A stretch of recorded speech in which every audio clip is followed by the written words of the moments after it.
चीन से चले कोरोना वायरस ने पूरी दुनिया में जमकर तबाही मचाई है। इस वायरस की वजह से करोड़ों लोगों की जान चली गई।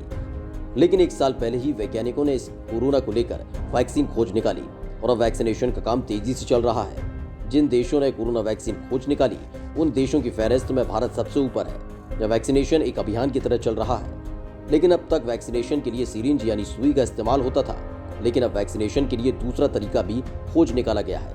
अपनी इस वीडियो में हम आपको उसी वैक्सीनेशन के नए तरीके के बारे में बताने जा रहे हैं। बस आप बने रहिए वीडियो के आखिर तक। वैक्सीनेशन का दूसरा विकल्प तैयार, सिरिंज के साथ नेजल वैक्सीन तैयार। भारत में कोरोना वैक्सीन की शुरुआत 16 जनवरी से हो चुकी है और अब ये वैक्सीनेशन प्रोग्राम भारत में दूसरे चरण में पहुंच चुका है। बड़े स्तर पर चलाए जा रहा वैक्सीनेशन प्रोग्राम के तहत अब तक राष्ट्रपति रामनाथ कोविंद, पीएम मोदी, गृहमंत्री अमित शाह समेत कई हस्तियां वैक्सीन लगवा चुकी हैं।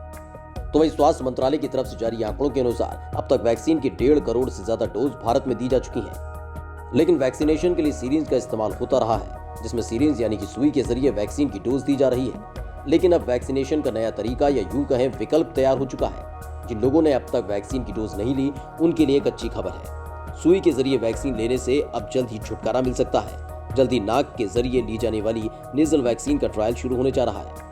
नेजल वैक्सीन का ट्रायल पूरा होते ही वैक्सीनेशन की मंजूरी मिल जाएगी, जिससे बिना हल्के से दर्द के ही वैक्सीनेशन का काम हो जाएगा। अगले हफ्ते से शुरू होगा नेजल वैक्सीन का ट्रायल। अभी तक सिरिंज के जरिए लोगों को कोरोना वैक्सीन की डोज दी जा रही है, जिसमें करोड़ों लोगों को वैक्सीन लगाई जा चुकी है। लेकिन मीडिया रिपोर्ट्स के अनुसार भारत बायोटेक इस नेजल वैक्सीन का भारत में ट्रायल शुरू करने वाला है और ये ट्रायल अगले हफ्ते से शुरू हो सकता है। रिपोर्ट्स के अनुसार शुरुआती ट्रायल पटना, चेन्नई, नागपुर, हैदराबाद जैसे शहरों में हो सकता है।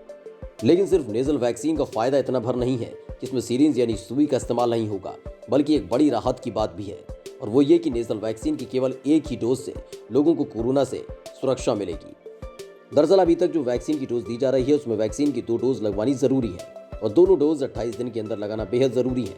यानी कि पहली वैक्सीन की तारीख के 28 दिन बाद वैक्सीन की दूसरी डोज लेना जरूरी है। लेकिन नेजल वैक्सीन में बताया जा रहा है कि सिर्फ एक ही डोज काफी है, जो कोरोना वायरस से लड़ने के लिए पर्याप्त मात्रा में इम्यूनिटी बढ़ा देगी। अभी भारत में दी जा रही सीरम इंस्टीट्यूट की कोविशील्ड हो या फिर भारत बायोटेक की कोवैक्सीन को सुई के जरिए लेना होता है। अगर नई वैक्सीन का ट्रायल सफल रहता है तो लोगों के लिए कोरोना वैक्सीन लेना पहले से आसान हो जाएगा। आपको बता दें कि भारत बायोटेक ने आईसीएमआर और एम्स के साथ मिलकर कोरोना की वैक्सीन विकसित की है और अभी हाल ही में पीएम मोदी ने भी दिल्ली एम्स जाकर भारत बायोटेक की कोरोना वैक्सीन ही ली थी।